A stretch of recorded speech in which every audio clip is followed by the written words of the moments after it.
Napples. XP.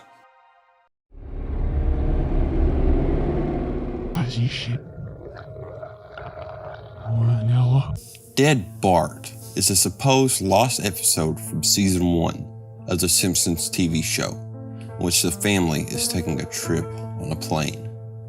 Bart, as you would expect, is fooling around and breaks the window.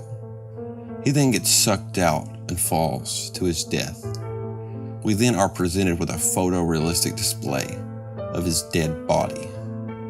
Afterwards, we see Marge, Homer, and Lisa mourning in a disturbingly realistic fashion for some time, until the film gradually starts to decay.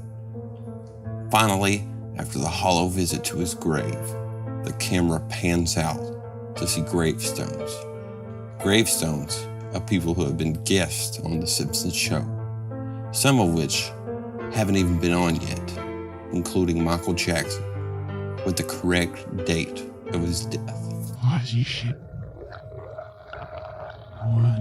Squidward's suicide is a well-known lost episode story, in which, going back to the title, Squidward commits suicide. It begins with a former Nick intern recanting his experiences at the studio. He recalls a situation where he, along with some fellow interns, do a final cut of an episode, Fear of a Krabby Patty. The episode starts out like any ordinary one. Squidward is practicing for a concert. The strange part happens after the event is over. The crowd begins to boo him in a cold, hateful manner. That's not the weirdest part, though. All their eyes were hyper-realistic. The screen fades, and we see Squidward sitting on his bed with sadness on his face.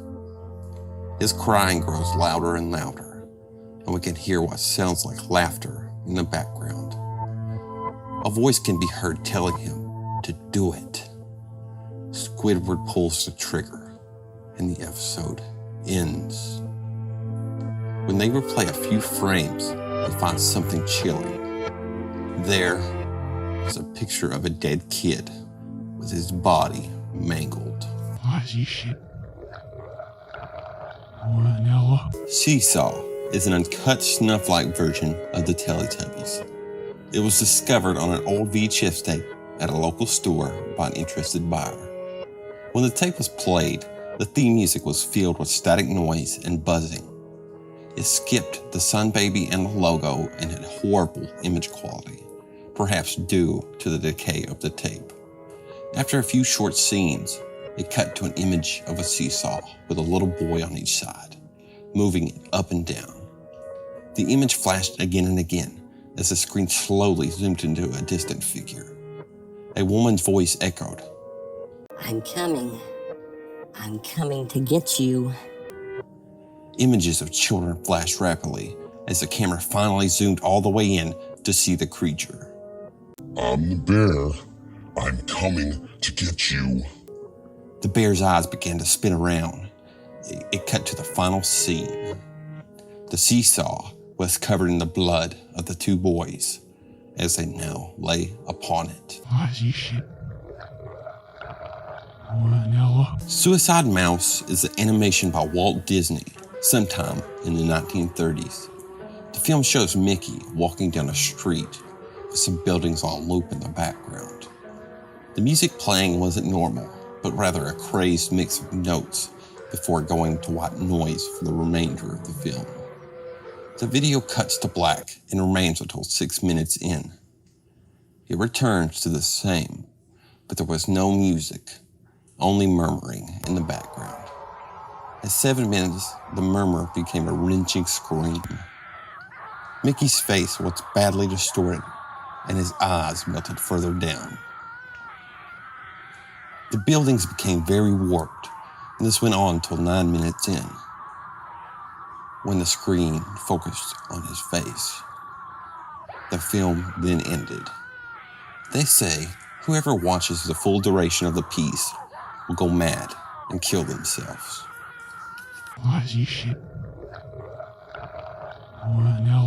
Episode 34 is a supposed lost episode from from the popular cartoon, Ed, Edd, and Eddy. It was said to accidentally air between October 7th and October 21st of 2003. The episode was of horrible quality compared to the rest of the series. The audio was muffled, the animation was choppy, and there appeared to be a line running up and down the screen. The first scene depicted Ed and Eddy walking down a street without Double D. Eddy appeared angry with red eyes, and Ed was crying.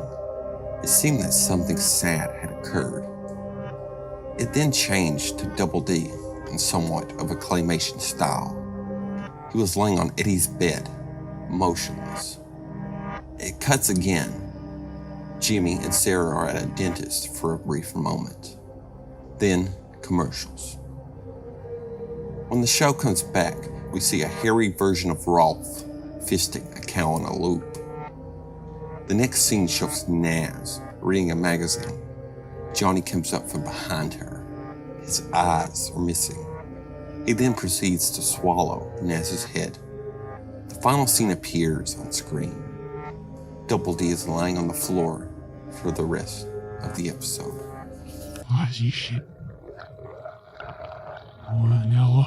Courage, Lost episode, was a late-night aired version of the show said to begin after episode 4, The Demon in the Mattress. It was in black and white, grainy, kind of like an old tape.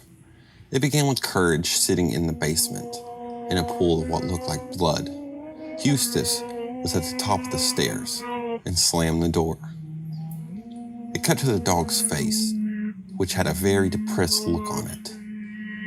Glasses started breaking from upstairs.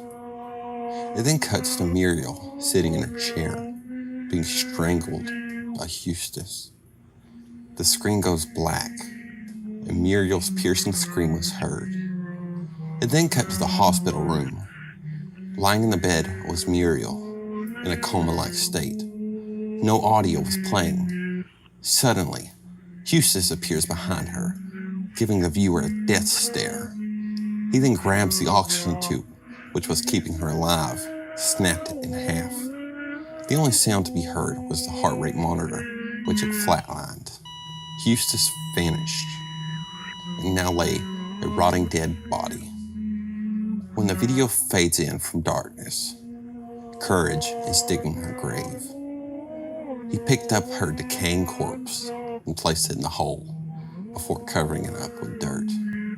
The episode ends.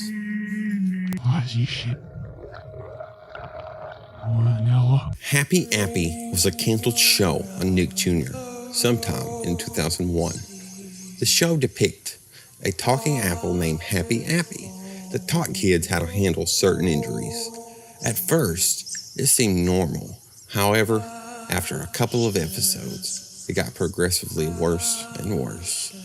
Happy's appearance decayed into a chilling rusted form. The plots became somewhat of a nightmare. Moving forward, the show's intent quickly became clear: manipulation of children and death by this creature. The final episode of the show depicted the events of 9/11, even though the episode was shown in 1999. Upon the death of crushed child, Happy says these final words: That's natural, children.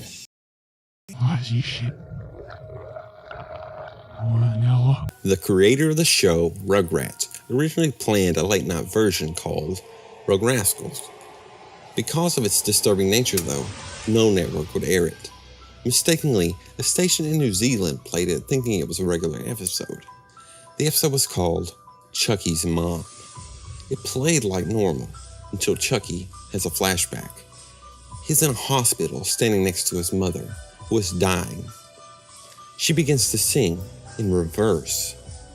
Chucky appears in front of live-action footage of a chicken's head being chopped off. He turns around and screams.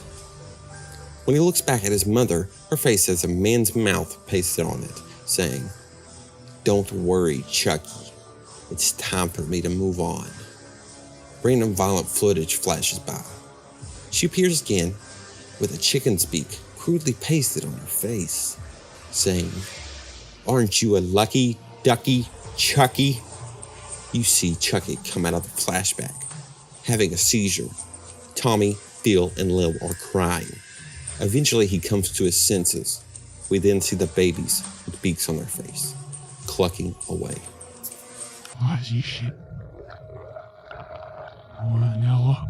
Rap Rat is an obscure video board game in which a talking puppet teaches you how to play. Upon watching, you won't be greeted with the original tape, however, but instead a hellish abomination. Grotesque images of pain and your worst fear flash by as the Rap Rat figure becomes more and more realistic. It's said that at the place where the puppet was manufactured, a young girl lost her life during production. The mother of the child spoke these words: "The blood from the innocent will seep into every crevice of the doll, every component which with it was created, and all who touch it would die." She claimed to have summoned a fear demon and screamed, "Aberrat will curse you." If you watch the full duration of the tape, Aberrat or Rap Rat will never stop hunting you. Every night you sleep, he'll be there, waiting just outside your door.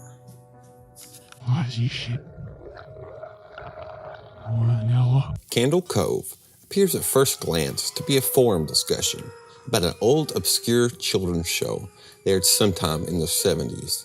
The show revolves around a little girl named Janice that went on adventures on a talking ship with her pirate puppet friends. As recollections of the show are traded back and forth, it becomes clear that beneath the show's cutesy and disarmingly low-budget appearance is something dark and disturbing. Nothing more so than the screaming episode, where everyone was screaming and oddly jerking around as Janice cries her eyes out. By the end, it's implied that the show is something much more sinister than a half-remembered childhood memory.